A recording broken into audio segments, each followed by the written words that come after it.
Donc nous allons donc aujourd'hui parler de... Nous continuons notre petit voyage guidé par Barbara Cassin entre les langues de Méditerranée d'ailleurs et les relations entre les lieux et les langages. Je dois d'abord vous transmettre les excuses de Jeanne Guérard qui devait être là avec nous et qui a été retenue pour des raisons indépendantes de sa volonté, qui ne peut pas être parmi nous et donc qui le regrette beaucoup. Donc nous avons aujourd'hui décidé de faire une petite causerie avec la participation du public, bien entendu, autour de ce livre de Barbara Cassin qui est sa reconnaissance envers l'hospitalité corse, qui contient un bel éloge de la Corse et qui est en même temps une réflexion sur le thème de la nostalgie dans son rapport à la fois aux lieux et aux langues, l'attachement aux lieux et aux langues. D'abord, je pense que chacun d'entre vous a dû lire ce livre déjà, mais je ne vais pas le résumer, mais indiquer simplement le rythme que Barbara a choisi, qui est de partir d'Ulysse, bien entendu, à partir d'une réflexion sur la signification originelle du mot, l'étymologie de cette nostalgie, qui est un mot grec, mais d'un grec de grammairien et de scientifique, mais qui n'existe pas dans l'Antiquité, qui décrit le sentiment d'Ulysse attaché à son île à chèvre et qui ne rêve que du retour, mais qui ne se nomme évidemment pas ainsi chez Homère, ni jamais dans l'Antiquité. Et donc, à partir d'Ulysse, Barbara réfléchit ensuite sur l'exil d'Énée et l'arrivée d'Énée en Italie, qui est une fondation, qui est un exil fondateur. Et ensuite, elle passe à Hannah Arendt et à la relation que Hannah Arendt entretenait avec sa langue allemande lorsqu'elle était exilée aux États-Unis, et donc avec beaucoup de citations aussi d'Hannah Arendt. Et ce parcours est en même temps une sorte de réflexion sur l'expérience que Barbara a faite elle-même depuis 35 ans qu'elle vit une partie de l'année en Corse. Et donc, ça va nous servir de fil conducteur, mais nous allons peut-être aussi dériver, suivre le vagabondage aussi d'Ulysse pour tourner autour de ce livre. Ulysse a été dans l'Hadès. Enfin, et c'est là qu'il a rencontré Tirésias et tous les morts. Et Tirésias lui a dit, quand tu seras rentré chez toi, il faudra repartir. Il faudra repartir avec une rame sur ton épaule jusqu'à ce que tu rencontres quelqu'un qui te dise, étranger, quelle est cette pelle à grains sur ta brillante épaule. Donc moi, c'est plutôt cela, pour moi, la scène matricielle de la nostalgie. Il y a deux scènes matricielles, et je crois que nostalgie peut être un immense sentiment qui remplit tout, et qui remplit tout le rapport à la Grèce, et tout le rapport que la Grèce peut avoir au temps. Mais je voudrais d'abord insister sur les deux scènes qui me font parler de nostalgie. Donc c'est cette scène-là d'Ulysse, rentrant chez lui, après 20 ans, se faisant reconnaître de chacun, mais en dernier de sa femme, car il a commencé par lui mentir en lui disant qu'il était un vieux pouilleux qui avait rencontré Ulysse une fois et que oui, cet agrafe, c'était bien quelqu'un qui lui avait donné, Ulysse peut-être, qui allait rentrer. Bon. Et Pénélope savait dans son cœur que c'était lui, Ulysse. Et Ulysse continuait à lui mentir en lui disant, moi, Ulysse, ouais, je l'ai rencontré, il reviendra peut-être. Bon. Et donc, la première nuit après 20 ans, il l'a passée loin d'elle. Il faut quand même se rendre compte de ce que ça veut dire. Et c'est simplement, donc, quand il a voulu se faire reconnaître d'elle, elle a résisté. Et elle a dit, bon, ben, oui, d'accord, bon, c'est toi peut-être, oui, d'accord, c'est toi Ulysse. Nourrice, va préparer notre lit. Et c'est à ce moment-là qu'Ulysse a bondi et a dit, femme, qui donc a déplacé mon lit ? C'est à ce moment-là qu'elle l'a reconnu, ou qu'elle a dit qu'elle le reconnaissait, qu'elle lui est tombée dans les draps en lui disant « Oui, c'est bien toi ». Donc, je voudrais lier les deux scènes, pour moi, constitutives de la nostalgie. La première scène, c'est Ulysse. Leur signe de reconnaissance avec Pénélope, c'est le lit enraciné. Hein? Le lit a été construit par Ulysse, creusé dans un arbre qui était encore enraciné. Et lui seul le sait, lui et Pénélope. Et c'est ça le signe très sûr qu'ils partagent. C'est ça le signe de reconnaissance. C'est ça qui est empédone. Empédone, ça veut dire les pieds dans le sol. Ça, c'est un signe empédone. Et l'olivier dans lequel ils ont creusé le lit, dans lequel il a creusé le lit, est empédone. Et je voudrais signaler une autre occurrence clé de empédone. Le même mot, hein, les pieds là dans le sol. C'est quand Ulysse passe au large des Sirènes, il est attaché à son mât, et là, il est empédone. Empédone autotimimno. Il se tient là. Et il s'est fait attacher au mât pour ne pas plonger. Et cette occurrence, pour moi, le rapport entre logos et mythos, le symptôme le plus sûr du rapport entre logos et mythos, c'est la manière dont Parménide reprend ce mot empédone et même toute la séquence attachée dans la limite de lien puissant, empédone autotimimno, deismoisin, etc. Empeirat deismoisin. Bon. Dans le poème de Parménide, tous ces mots qui décrivent Ulysse servent à décrire l'être, les temps. Quand, dans le poème de Parménide, on passe de l'être, du esti à toéon, au fragment 7 et 8, eh bien là, il y a les mots qui servent à décrire Ulysse. Là, on a le passage du mythos au logos. Là, on voit comment le mythe est resémantisé en philosophème. C'est absolument extraordinaire. Eh bien, ça, ce sont les mots mêmes qui servent à décrire le lit, enraciné. Le signe qu'on est chez soi. Qu'est-ce que c'est le signe qu'on est chez soi? C'est le lit conjugal, en tant qu'il est enraciné dans le sol. Bon. Ça, c'est la première scène matricielle de la nostalgie. Et la deuxième scène matricielle, c'est que quand on est là, on repart. Hein? On repart jusqu'à ce qu'on ne vous reconnaisse alors vraiment pas. C'est-à-dire qu'on ne reconnaisse même pas la culture que vous représentez. Une rame qu'on va prendre pour une pelle à grains, ça veut dire qu'il va falloir qu'on aille dans un Sahel invraisemblable pour que ne jamais avoir vu un bateau, une rame, et pouvoir prendre ça pour une pelle à grains. Tant que cet extrême lointain n'aura pas eu lieu, Ulysse ne pourra pas rentrer. Ça, c'est pour moi, c'est les scènes matricielles, les scènes, propres. Et après, on peut métaphoriser autant qu'on veut. Hein, et on peut dire, ouais, on va retrouver la nostalgie partout, d'accord. Mais ça, c'est les scènes nostalgiques par excellence. Le lit enraciné et l'extrême ailleurs, jusqu'à ce qu'on ne reconnaisse plus rien de vous. Donc, pour moi, c'est ça, la nostalgie.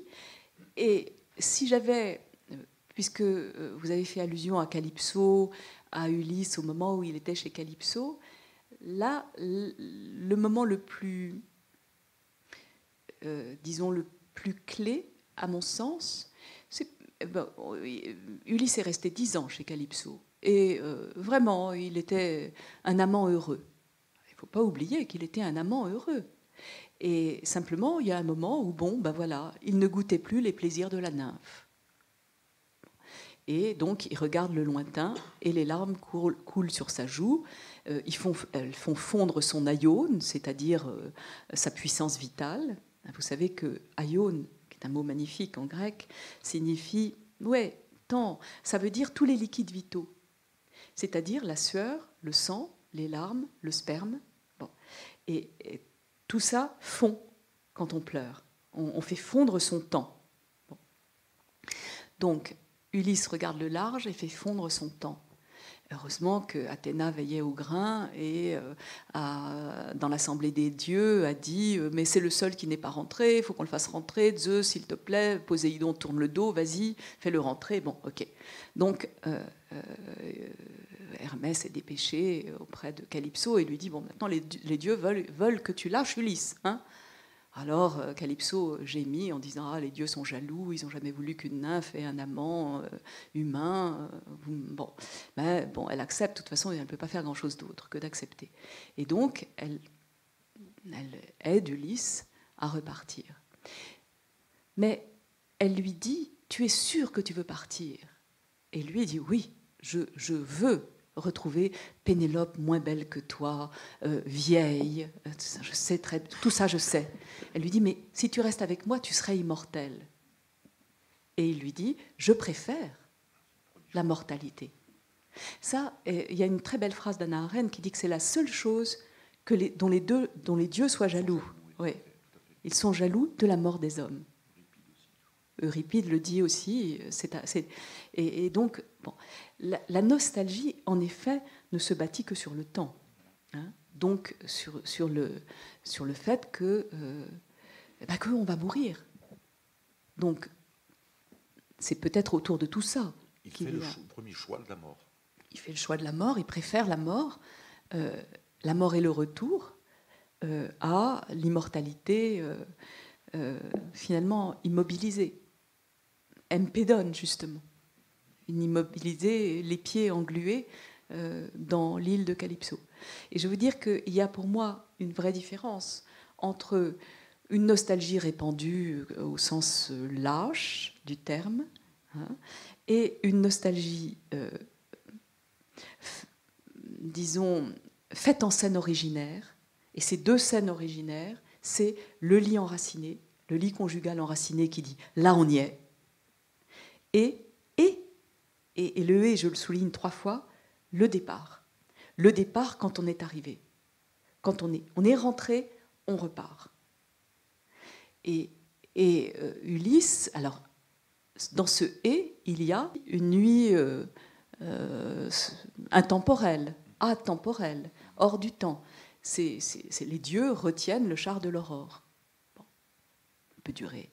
Okay. C'est entre le lit enraciné et le départ, il y a la nuit d'amour. C'est des très belles, c'est des scènes vraiment extraordinaires quand on commence à les décrire sur ce qu'elles impliquent symboliquement. Hein. Quand on les prend comme elles sont décrites, c'est-à-dire non métaphoriques. Voilà. Donc ces scènes-là, pour moi, c'est les scènes de la nostalgie dans l'Odyssée. Et elles sont partout, si vous voulez. Mais il n'y a que là qu'elles sont telles quelles. Voilà. Parce que Calypso, c'est celle qui cache. Et Ulysse, lorsqu'il est dans l'île de Calypso, c'est les 10 ans qu'il a passé avec elle, il ne s'est pas rendu compte qu'il a passé 10 années. Parce que chaque fois, il oublie. Et lorsqu'il a le choix qu'il a, c'est entre l'immortalité et la jeunesse éternelle, parce qu'il y a aussi l'immortalité sans la jeunesse, ce qui doit être terrible. Déjà que la jeunesse éternelle, ça doit être assez ennuyeux. Mais il fait le choix de la mort parce qu'il veut sortir de l'île qui le met en marge du monde des hommes. Et rejoindre Ithaque, c'est au fond faire le choix de la mort qui lui donnera l'essentiel, c'est-à-dire l'immortalité, par le Cléos.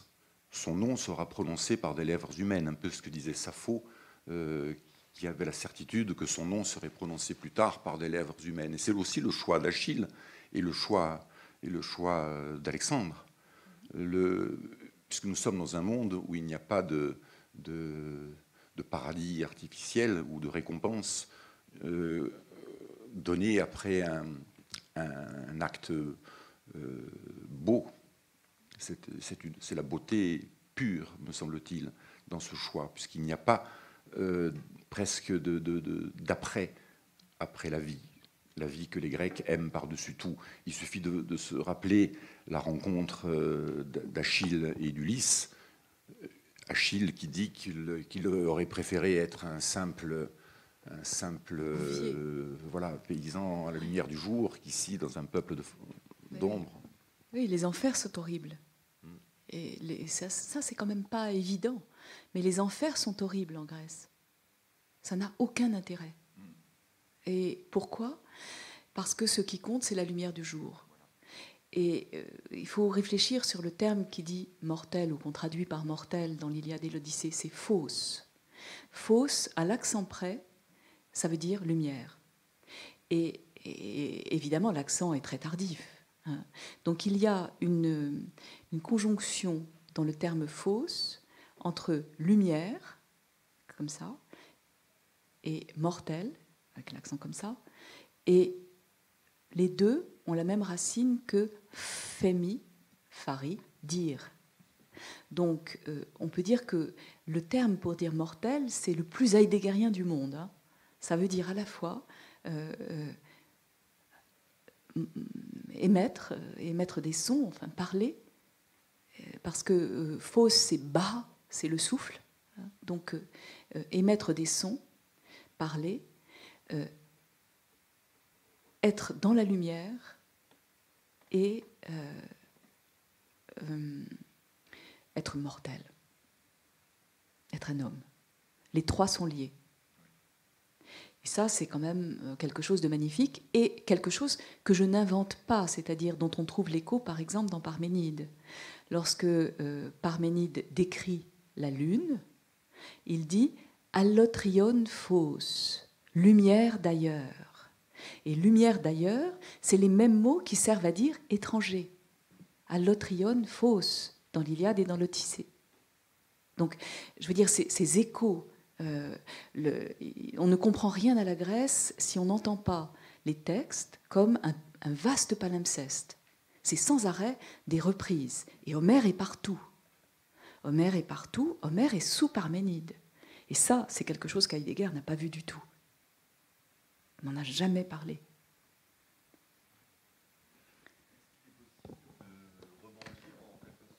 Oui, peut-être. Bien sûr. Laissez un micro là. Oui. Oui, bien sûr. J'aimerais, dans la mesure de mes moyens, n'étant pas helléniste ni philosophe, j'aimerais quand même essayer de faire une sorte de synthèse de ce que je viens de comprendre à partir de ce que vous avez dit, dans une vision de la nostalgie qui n'est pas du tout celle d'Olivier Battistini. Olivier, à moins que je ne me trompe et que je ne t'ai mal compris, la nostalgie pour toi est une éviction du présent, c'est-à-dire une façon d'éviter le présent. Il me semble au contraire, il me semble au contraire que la nostalgie est une des formes les plus dangereusement efficaces de vivre le présent. En ce sens que, et là je pense que je jette un pont entre la Grèce et nos propres ressentis à chacun, actuels, la nostalgie, me semble-t-il, est une façon de jeter un pont entre l'accumulation de mémoire d'un côté et l'intention de l'autre, le projet, l'avenir. Elle fait une image comme cela synthétique. Et ce n'est pas étonnant que vous repériez à ce moment-là cette matrice très forte de l'arbre-lit. Parce que l'arbre, c'est quand même la métaphore immense de la mémoire naturelle. Et le lit, c'est l'objet même du culturel, là où s'inscrit la généalogie, l'acte de naissance et d'amour. La méconnaissance totale de l'autre dont vous parlez comme étant une deuxième matrice me paraît être la même matrice, mais totalement inversée. C'est-à-dire que là, il n'y a ni mémoire, ni projet. Il n'y a que l'instant présent dans cette rencontre qui ne propose aucune forme de reconnaissance. Voilà, donc je n'ai pas de questions à proprement parler à poser, mais c'est cette vision de la nostalgie comme un nœud vraiment d'articulation dangereux. Parce que à trop vouloir y rester, eh bien justement, à trop vouloir rester dans le présent, on ne fait plus rien. C'est cette vision-là que je voudrais vous proposer et éventuellement sur laquelle on peut débattre.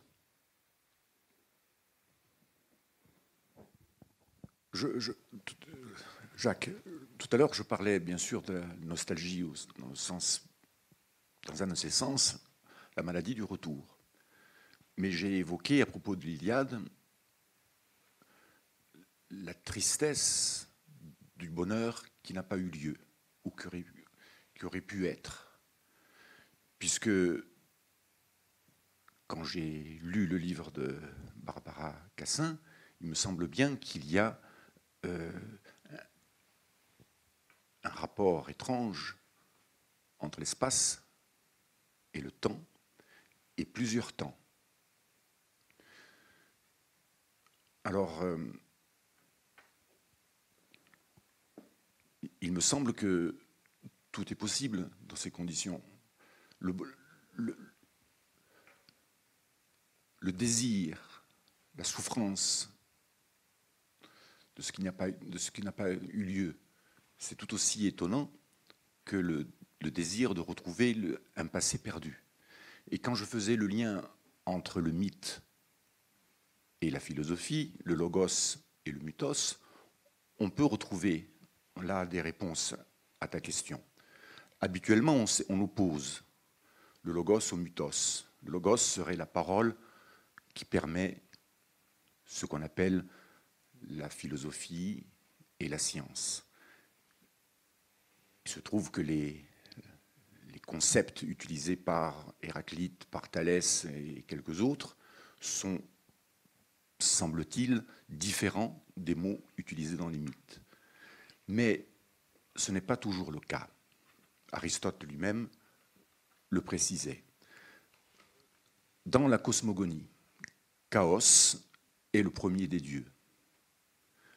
Or, Chaos peut aussi être un concept qui indique quelque chose qui ressemble un petit peu, Barbara, à la peiron d'Anaximandre, un tourbillon d'où sortent les mondes.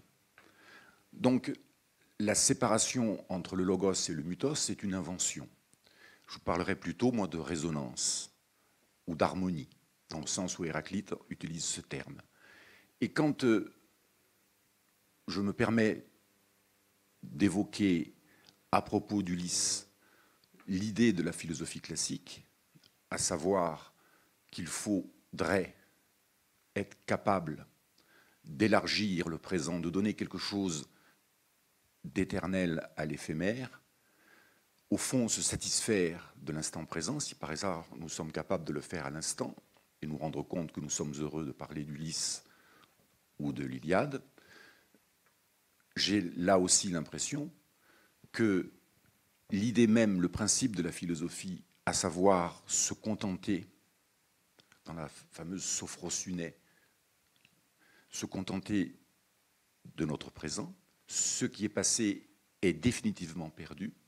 Le futur, même si on aborde les idées étranges de Diodore Chronos, qui est capable de dire que dans le futur, il y a plusieurs nécessités possibles, et que c'est la seule chose qui soit certaine, c'est qu'il y ait quelque chose dans le futur, eh bien, cette nostalgie d'Ulysse me semble correspondre lorsque, dans la nuit que donne Athéna aux deux amants, cette nuit qui s'élargit, il me semble qu'Ulysse a retrouvé, comme dit Luc Ferry, sa juste place dans l'équilibre du cosmos, pour reprendre les idées des stoïciens et même d'Aristote.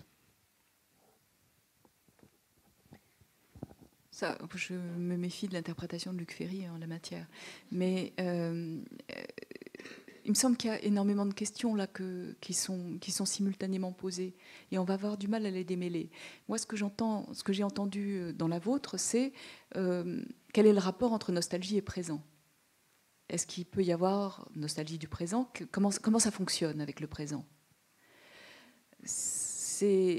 Donc, si c'est ça, les autres questions qui me semblent être posées, c'est quel est exactement le rapport de l'espace et du temps dans la nostalgie, et quel est exactement le rapport entre logos et mythos. À chacune pourrait avoir, enfin, à chacune, on peut tenter une réponse. Je pourrais tenter d'y répondre.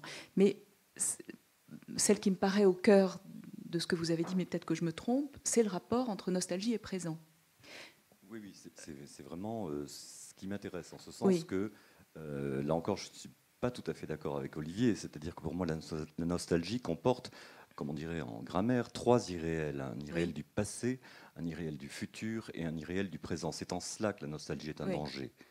Hein. Mais elle comporte aussi une puissance de virtualité. Cette puissance de virtualité, et je reviens alors là, en revanche, à ta propre interprétation, c'est ce qu'Agamben appelle une kairologie, c'est-à-dire l'occasion, l'opportunité de faire un saut qualitatif et de transformer la nostalgie en une jouissance de l'instant présent, mais un instant présent qui n'est pas amnésique, attention, hein, c'est pas du tout, on oublie le passé et on forclôt l'avenir, c'est pas ça à mon sens. C'est exactement ce que je voulais répondre. Enfin, je voulais répondre par le kairos. Hein, non, mais c'est exactement ça. C'est-à-dire ce dont vous parlez, c'est du kairos.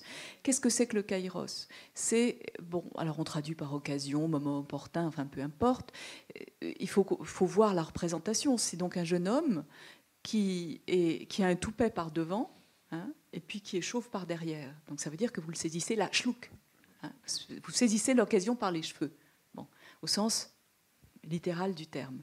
C'est ça, le kairos. Ça, c'est effectivement le temps qui échappe à la nostalgie par définition, parce qu'il échappe à la mise en série. C'est le temps décidément non quantitatif. C'est l'irruption, le temps non spatialisable, le temps non aristotélicien, non aristotélisable. Bon, et c'est le temps qui est une irruption de qualité dans toute quantité possible. Donc de ce temps-là, il ne peut y avoir que saisie. Et cette saisie, elle est sans douleur. C'est-à-dire que c'est le point où il n'y a pas de nostalgie. Cette saisie ne peut se faire que schlac. Il n'y a ni passé de cette saisie, ni futur de cette saisie, ni mise en série possible de cette saisie. La seule mise en série possible, et c'est la suite de ma réponse, c'est l'éternel retour de l'identique par Nietzsche. Nietzsche a attrapé le kairos par les cheveux en le faisant revenir éternellement et en disant voilà, il faut que vous puissiez vouloir. Est-ce que vous pouvez vouloir que cet instant revienne éternellement? Bon. Là, on est hors du temps linéaire et on est hors de la spatialisation possible. Et là, il ne peut pas y avoir de nostalgie. D'une certaine manière, le temps de la nuit d'amour entre Ulysse et Pénélope au bout de 20 ans est un temps qui a échappé à la nostalgie, c'est une échappée à la quantification. C'est aussi un temps schlouk, qui ne ressemble à rien d'autre, qui n'est pris dans aucune mise en série possible. On retient les chars de l'aurore, allez donc, bon, hein, c'est comme on peut retenir un instant par les cheveux. Les dieux, au lieu de retenir l'instant par les cheveux, retiennent les chars de l'aurore, très bien. Bon, pareil. Donc, moi, je verrais, si vous voulez, la réponse, enfin, à une question esquissée ou esquissable, quel est le rapport entre la nostalgie et le présent? En tout cas, ce qui échappe à la nostalgie, c'est le présent qui n'est pas mis en série, c'est-à-dire le kairos. Et la seule nostalgie possible de ce kairos, c'est l'éternel retour de l'identique.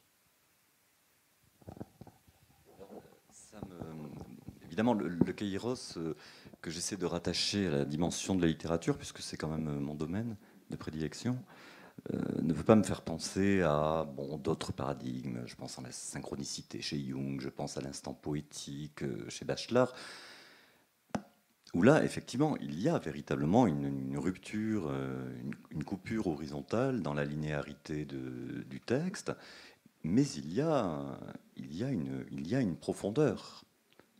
Hein, il y a une dimension de cette verticalité. Et cette dimension de cette verticalité, elle est liée justement à toutes les articulations, tous les réseaux possibles d'un système très complexe qui est celui de la nature, c'est-à-dire du corps qui participe à la lecture et de la culture également, de cette mémoire culturelle qui vient enrichir l'instant vertical. Parce qu'autrement, s'il n'y avait pas de mémoire culturelle, cet instant vertical n'aurait pas lieu. Donc le kairos ne me paraît pas si coupé de la temporalité que ce que vous semblez dire, d'après ce que je comprends. Voilà. Mais attendez, n'aurait pas lieu en littérature? Enfin, oui, oui. De quoi parlons-nous exactement là? Le kairos en littérature, expliquez-moi ce que c'est. Le kairos en littérature, c'est tout d'un coup un événement, ce que Laurent Génie, par exemple, ou Michel Guérin appellent le figural, c'est-à-dire quelque chose d'extrêmement fort, qui fait figure, qui stoppe, qui brise les schèmes de compréhension et d'organisation qui sont ceux qui motivent la lecture du roman, la lecture de tel ou tel texte, etc., et qui tout d'un coup tissent avec notre mémoire culturelle des liens tout à fait impromptus, que l'on n'avait pas prévus. Voilà. Oui, d'accord. Je comprends bien ça. Je comprends même que c'est le temps de l'invention. Je veux dire que chacun de nous qui a fait l'expérience soit d'écrire, soit de peindre, c'est bien qu'il y a un moment où il y a quelque chose qui apparaît sur sa toile ou sur sa page qu'il n'attendait pas. Et la seule manière de faire, c'est de le suivre. C'est-à-dire, si on ne suit pas ça, on n'écrit pas et on ne peint pas. Bon, ou on ne pense pas. Donc ça, c'est... il s'agit bien de saisir le kairos par les cheveux et de le laisser aller. C'est ça que vous voulez dire? C'est pas tout à fait ça, non. Vous parlez alors de l'événement, comme Badiou peut parler de l'événement? Comme Arendt parle de l'événement de la naissance?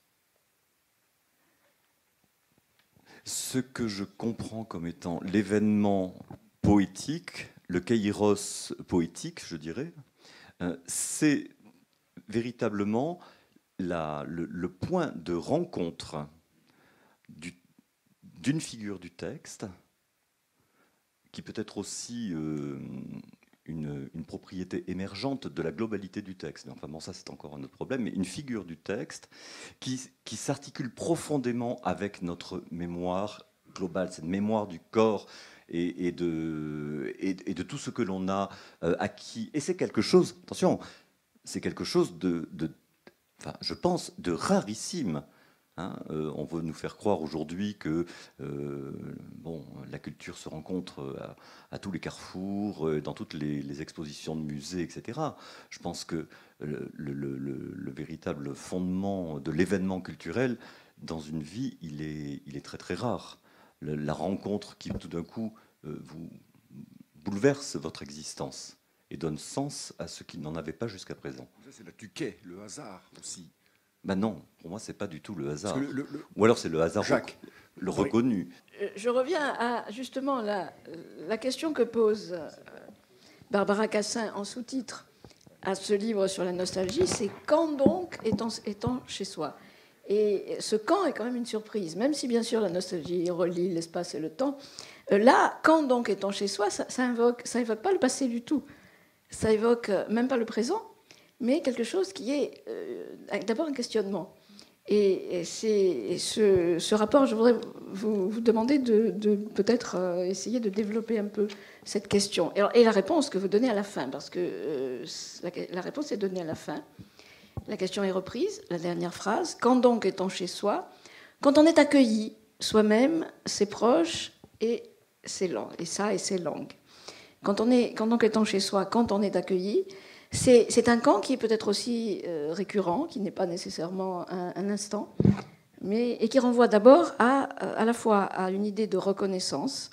Et quand on est accueilli, c'est quand on est reconnu comme étant non pas le même, mais comme ayant une identité qui est acceptée. Et donc le lien, ce que je voudrais peut-être qu'on développe maintenant, et peut-être ça nous mènera du côté du bonheur aussi, c'est quel est le lien entre ce moment qu'on reconnaît et comment le reconnaît-on, ce moment où on est accueilli, c'est-à-dire vous dites un autre moment hospité, où on est reconnu comme étant un étranger mais qui a le droit, qui a le droit de citer. Et donc aussi ce rapport de cette question à la reconnaissance, et bien sûr la reconnaissance d'Ulysse aussi, c'est au moment où c'est la scène de reconnaissance que cet olivier est le seul indice qui permette une reconnaissance sûre entre Pénélope et Ulysse, nous renvoie aussi à une autre question qui est celle de l'alliance, et bien sûr qui est directement liée à la question de l'hospitalité. Vous suggérez dans le développement des réflexions que vous suggère la nostalgie, cette idée que, et dont je crois là aussi l'olivier d'Ulysse est vraiment l'axe central de cette réflexion, cette idée que ce qui permet l'enracinement peut être interprété aussi, l'enracinement de cet olivier qui était déjà là et qui est vivant et autour duquel Ulysse construit son lit. C'est une sorte de métaphore de la construction du commun. Ça construit une alliance. Parce que le lit, c'est pas seulement la généalogie, c'est pas seulement l'union amoureuse, c'est aussi la constitution d'une alliance. C'est la métaphore d'une alliance entre humains aussi. Donc ce lit qui est construit à partir de ce qui est enraciné, de cet olivier, qui en plus symboliquement n'est pas neutre, qui est lié bien sûr à Athéna, qui est lié à la paix. Quels sont les liens entre tout ça, entre la reconnaissance, l'alliance et l'enracinement ?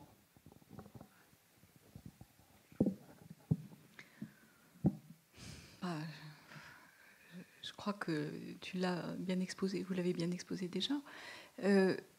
Moi, ce que je voudrais dire, c'est que l'enracinement, justement, si je dis qu'on est chez soi quand on est accueilli, ça veut aussi dire qu'on est chez soi quand on n'est pas enraciné. Hein, c'est vraiment cette réalité-là. C'est-à-dire, alors, je vais le dire encore autrement, on n'est pas seulement chez soi quand on est enraciné. Ça, c'est une proposition plus admissible. On n'est pas chez soi seulement quand on est enraciné. On peut être chez soi aussi quand on est accueilli. Bon, moi, je ne suis pas enracinée, donc je ne suis pas chez moi quand je suis enracinée. Il se trouve que je ne me sens pas avoir des racines et que par ailleurs, ça me paraît un sort, on parlait du bonheur, ça me paraît un sort heureux de n'avoir pas de racines. Alors, on peut contester cette proposition. Je conçois très bien qu'on soit heureux d'avoir des racines. Moi, je suis heureuse de ne pas en avoir.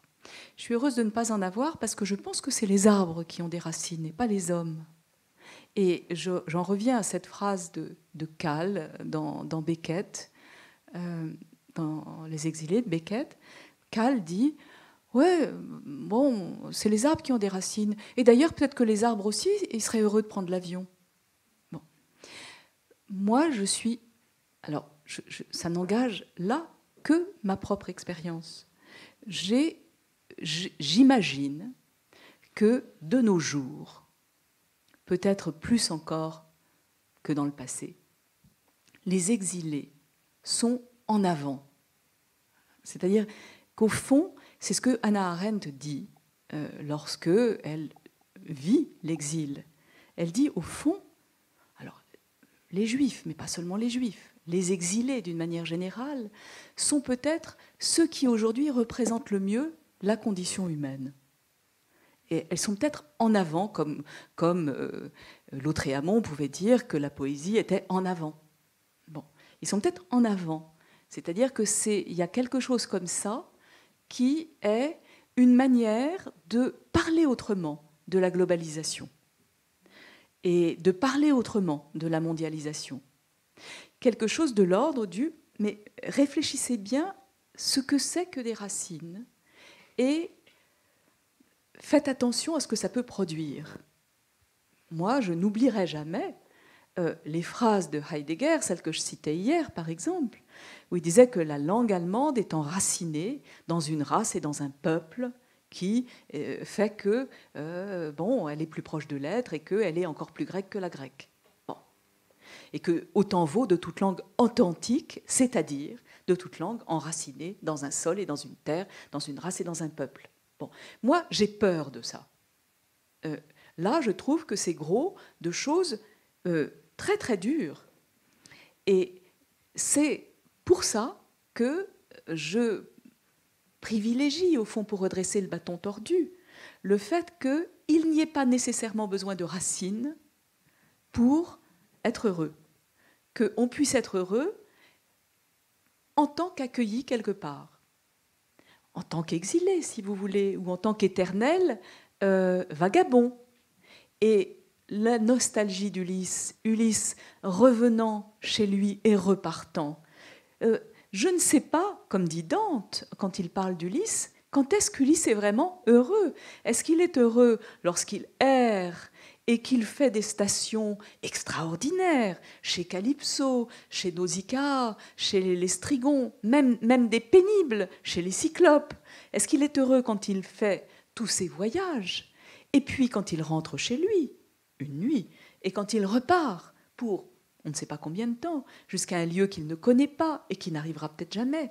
Bon, est-ce qu'il est heureux là, comme éternel vagabond, exilé, hein, heureux qui, comme Ulysse, a fait un beau voyage et puis est revenu plein d'âge et raison, passé entre les siens le reste de son âge? C'est faux. Ulysse n'est pas revenu, que je sache, passé entre les siens le reste de son âge. Du Bellay, oui, sans barbe et sans argent, il est revenu. Mais bon, et il aimait mieux son petit lyret que le mont Palatin, d'accord. Mais du Bellay, pas Ulysse. Bon. Les allégoristes de la Renaissance, les interprètes de la Renaissance, depuis le Moyen-Âge, pas de la Renaissance, du Moyen-Âge, c'est Fulgence, je crois, qui donne le premier cette interprétation du nom d'Ulysse. Et ça a un rapport avec la traduction. Lorsque l'étymologie du nom d'Ulysse est imaginée, lorsqu'on imagine la cohérence entre le nom d'Ulysse et ses aventures, on dit que Ulixes, en latin, c'est holon xénos, en grec, c'est-à-dire étranger partout, étranger à tout. Et toute la réception d'Ulysse à la Renaissance le considère vraiment comme celui qui est toujours tenté par le retour, toujours dans un mouvement de retour, mais toujours étranger partout. Et c'est précisément, et c'est le rapport entre les deux qui définit vraiment Ulysse. Et il y a là quelque chose. Mais néanmoins, il y a quand même cet Olivier. Et alors, je proposerais, pour essayer peut-être de concilier l'inconciliable, les contraires, peut-être qu'on peut imaginer que pour se sortir de cette aporie, enracinement, déracinement, on peut considérer que ce que fait Ulysse en construisant son lit à partir d'un olivier vivant, c'est construire du commun, construire une alliance autour d'un arbre. C'est-à-dire qu'on n'est pas soi-même enraciné, mais il y a quelque chose qui l'est dans le lieu. Et qu'il peut y avoir un rapport au lieu qui correspond peut-être plus, qui est peut-être plus proche de ce qu'on peut ressentir. Ça définit Ithaque. Ça, c'est son île, c'est là où il y a un arbre enraciné. Et là, ça définit une identité de lieu qui fait qu'on peut y revenir. Si vous voulez, c'était la même discussion qu'on avait hier à propos de la langue. Évidemment, ce qui compte, c'est la diversité des identités. Mais ça veut dire la diversité des identités. Ça veut dire qu'il y a bien à chaque fois une identité, quelque chose d'identifiable et qui s'identifie. Et là, en tant que divers, c'est-à-dire différent des autres choses qui forment une mosaïque. Bon, ou qui forment un... Bon, je crois que c'est vous qui disiez que la Corse était une mosaïque. C'est Lanclus, Gérard Lanclus qui propose cette... Bon, mais en tout cas, ça me paraît très très important de comprendre... Ça me paraît très important de comprendre que chaque identité est une identité, mais qu'il y en a plusieurs, et qu'on n'est pas forcément soi-même une identité fixe. C'est ça. Oui, je voulais juste aller dans le même sens. Au plus près, Ulysse est au plus loin. Apparemment, il est étranger chez lui presque 2 fois. Parce que j'ai l'impression qu'il faut qu'il rencontre l'étranger absolu, celui qui est absolument impensable, le barbare parfait, à savoir celui qu'Anacharsis va rencontrer aussi dans ses voyages, celui qui va prendre une rame pour une pelle à grains. Un Grec, même les Spartiates, ne sont pas très éloignés de la mer. Et je pense évidemment à l'Anabase de Xénophon, qui, loin de la mer, sont dans un désert improbable, dangereux pour eux.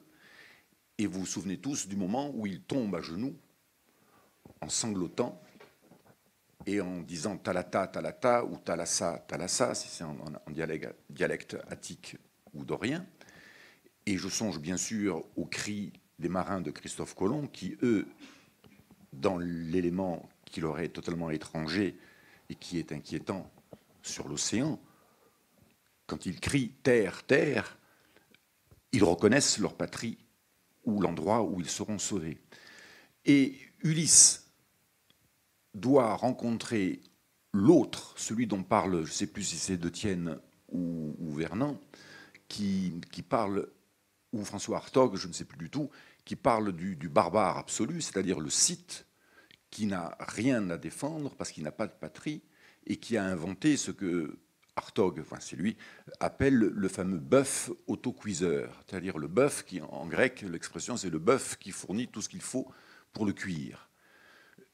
C'est le barbare absolu, même pas uniquement celui qui parle par onomatopée, mais celui qui ne connaît pas la mer. Et dans le voyage d'Anacharsis dont je parlais tout à l'heure, il y a une question qui lui est posée, c'est la suivante: qui sont les plus nombreux, des morts ou des vivants? Et le Scythe, qui ignore la mer de manière parfaite et qui la découvre entre-temps, lui dit « Mais que fais-tu de ceux qui naviguent sur la mer ?»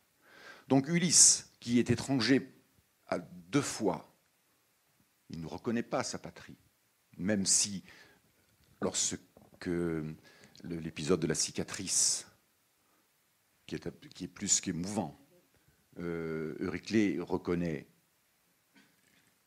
Ulysse à sa cicatrice. Et d'ailleurs, au passage, il y a quelque chose de très curieux, puisqu'on parlait de l'espace et du temps. Il y a un procédé de narration dans l'Odyssée qui est extraordinaire et qui ressemble étrangement à l'art cinématographique extrêmement contemporain, où il n'y a pas de rupture entre le passé et le présent.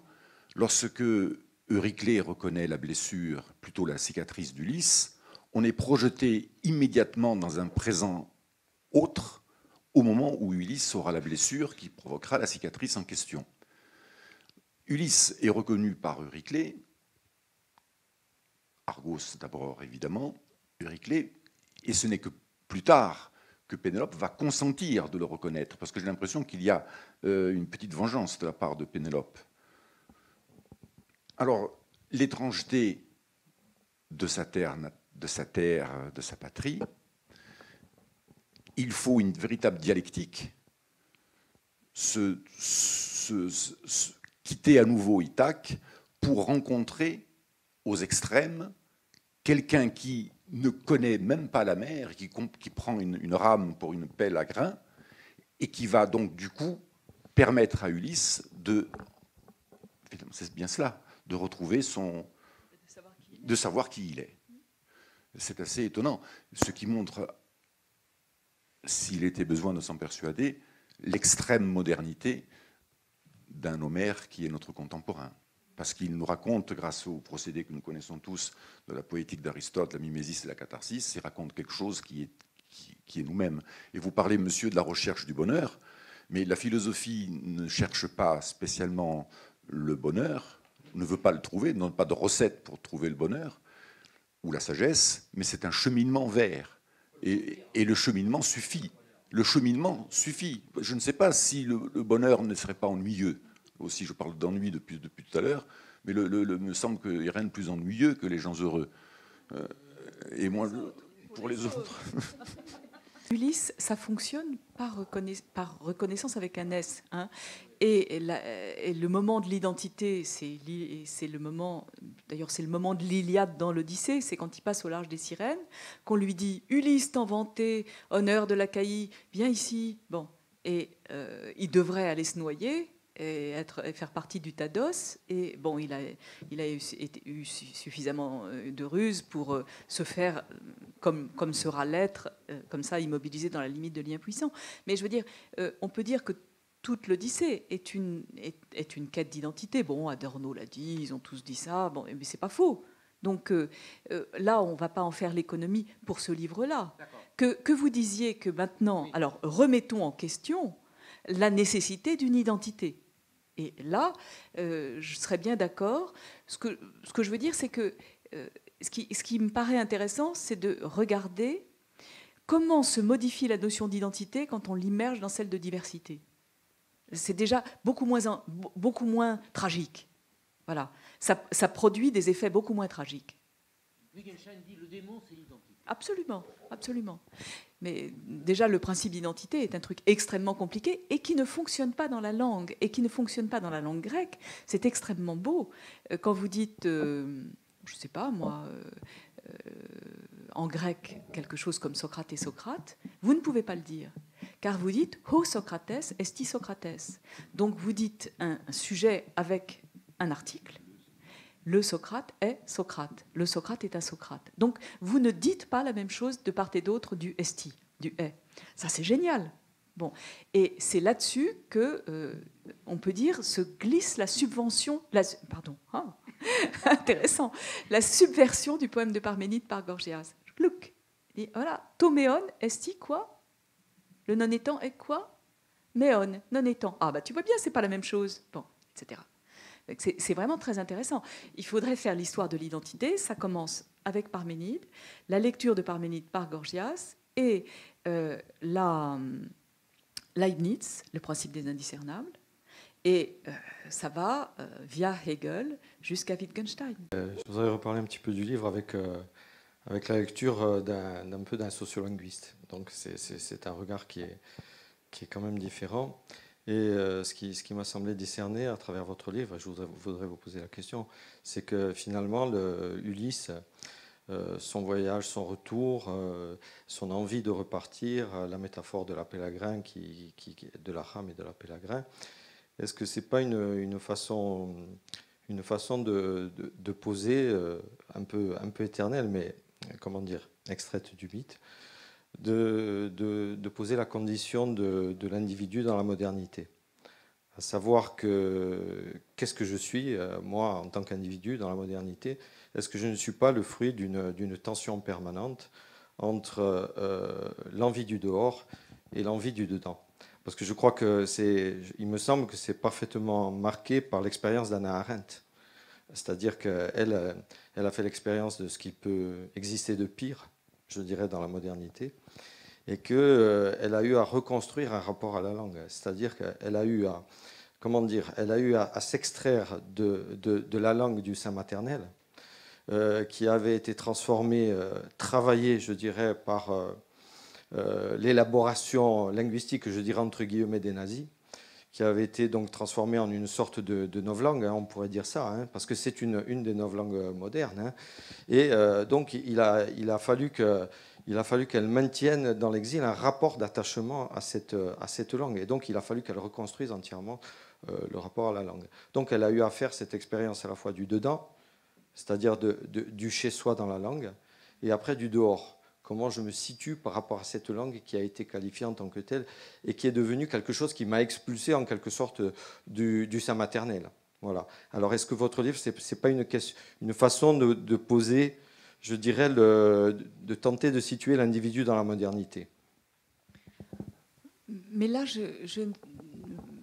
enfin, situer l'individu dans la modernité, mais en quoi est-ce alors, si vous le décrivez comme ça, différent de l'individu dans l'Antiquité? La seule chose qui me paraît très différente, c'est si on parlait de sujet. Là, pour Ulysse, on ne va pas parler de sujet. Ou alors, il ne sera pas... il sera... je ne sais pas. Parce qu'on peut dire que sujet est un terme moderne et que la subjectivité moderne n'est pas l'individualité antique. Bon.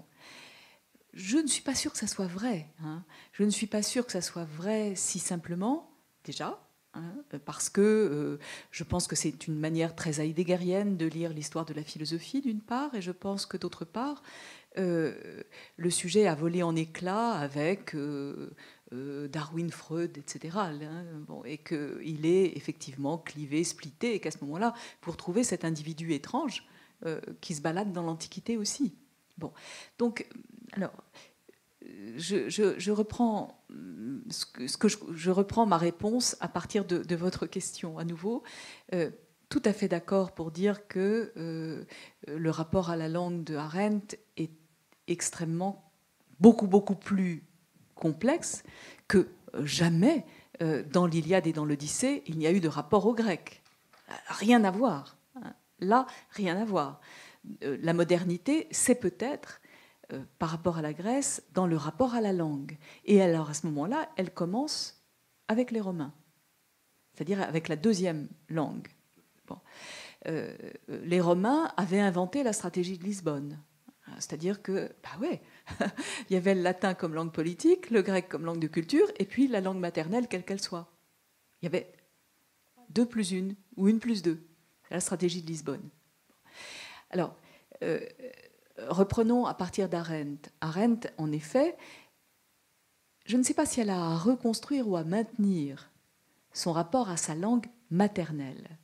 C'est-à-dire qu'elle dit toujours que l'allemand, pour elle, c'est in the back of my mind, les chansons qu'elle attendait quand elle était petite, les poèmes qu'elle a lus, les philosophes qu'elle a lus dans cette langue.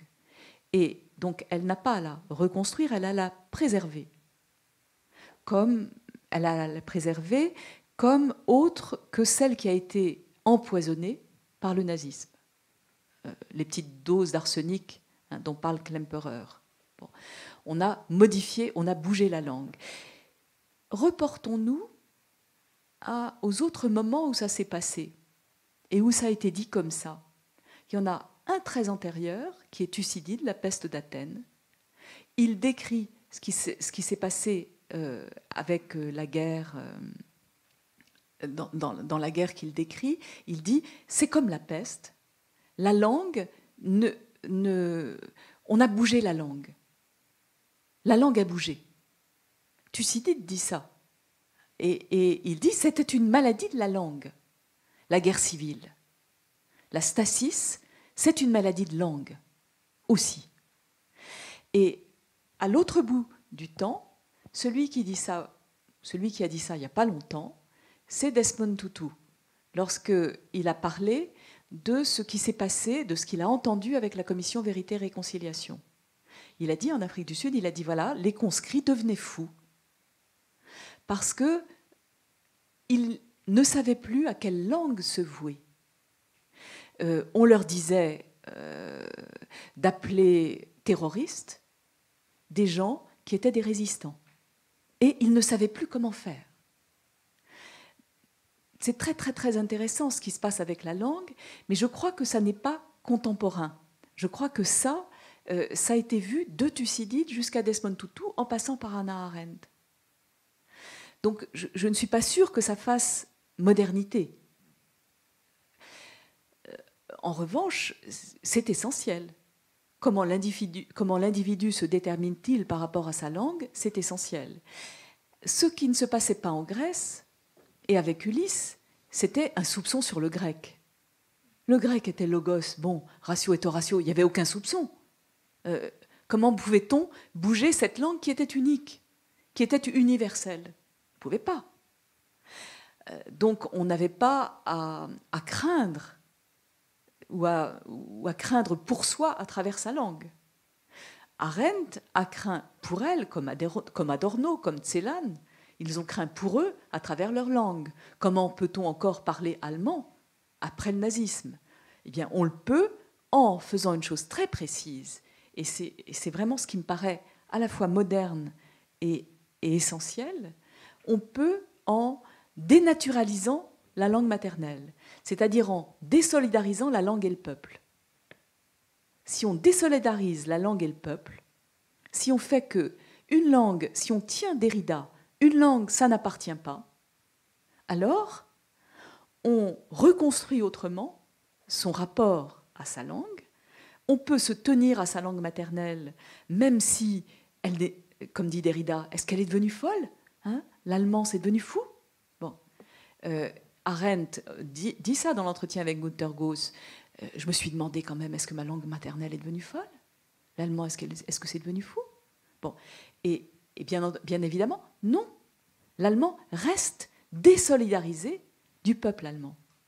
Mais l'endroit où on le retrouve, l'allemand, disons, suicidé, l'allemand empoisonné par les doses d'arsenic, c'est dans les éléments de langage. Et ça, je crois que c'est fondamental et c'est fondamentalement actuel. Qu'est-ce que c'est qu'une langue totalitaire? Une langue totalitaire, c'est une langue faite de lieux communs. C'est une langue faite d'éléments de langage.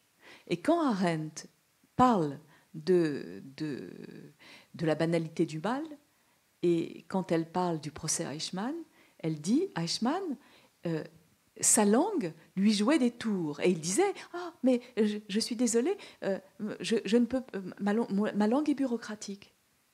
Bon. Et c'est ça pour moi, la banalité du mal, c'est le fait qu'on ne parle plus que par cliché. C'est ça qu'Arendt veut dire par banalité du mal, et Lanzmann n'y changera rien, même s'il n'y comprend rien. C'est ça que ça veut dire.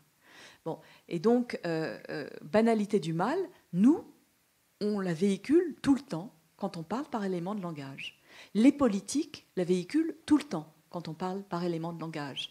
Et c'est pour ça que le dernier livre que j'ai essayé de réunir, ça s'appelle « Derrière les grilles » pour en finir avec le tout évaluation. Parce que quand on fait des évaluations, en globish, on parle par élément de langage. Et c'est notre seule langue. Notre langue, là j'ai récemment fait des expertises pour l'université de Toulouse parce que je voulais voir si mon hypothèse était juste. C'était effarant. On m'a demandé des choses, on m'a demandé d'expertiser des dossiers pour lesquels j'étais complètement incapable, complètement inapte. On me demande de le faire en donnant A, B, C. Hein. On me demande de faire quand même un classement sans ex-aequo. Et j'expertise des trucs sur les drosophiles en même temps que des trucs sur les sols, en même temps que, par hasard, un machin nul sur Vico. Bon, voilà.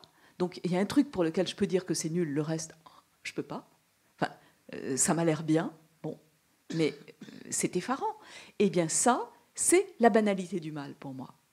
C'est parler par élément de langage, cocher des cases et faire ce que faisait Eichmann quand il disait, voilà, bon, ce train part, touc. Et bon, c'est tout. Donc, si vous voulez, je sais pas, j'ai pas répondu à votre question parce que ça m'a enflammée, mais je veux dire que pour moi, une langue empoisonnée, c'est ça. Et évidemment, ça n'est pas grec. Peut-être c'est ce qui ne s'est jamais produit en Grèce, sauf avec la guerre civile. C'est très très intéressant de relire Thucydide et la Stasis chez Thucydide dans cette perspective. Nicole Leroux l'a fait, par exemple. C'est extrêmement important. Et vous voyez comment des éléments de langage peuvent être extraits, en revanche, de la langue grecque et de la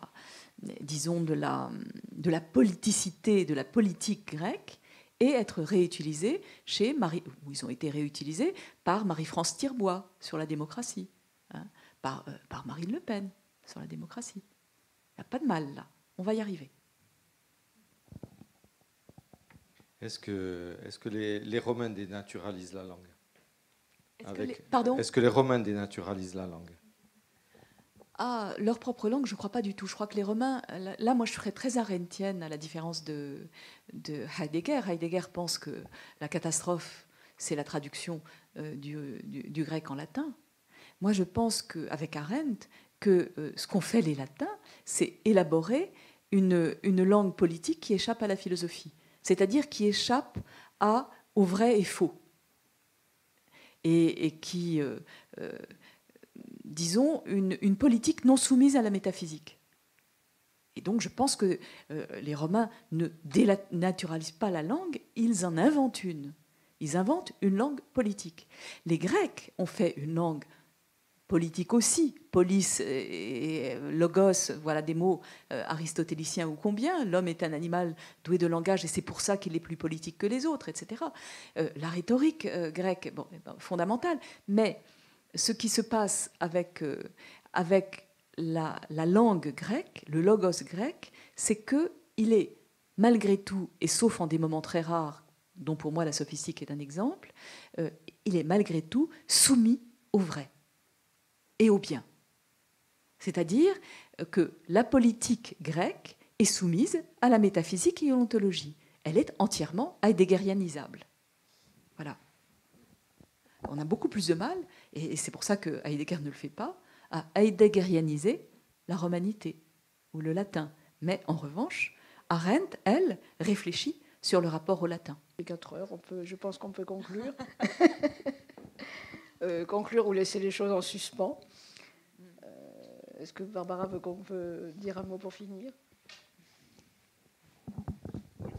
Olivier. Allez, juste pour le plaisir, 3 images qui me plaisent.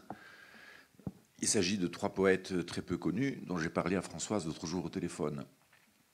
C'est grâce à Quintus de Smyrne et quelques autres qu'on a pu retrouver les fragments.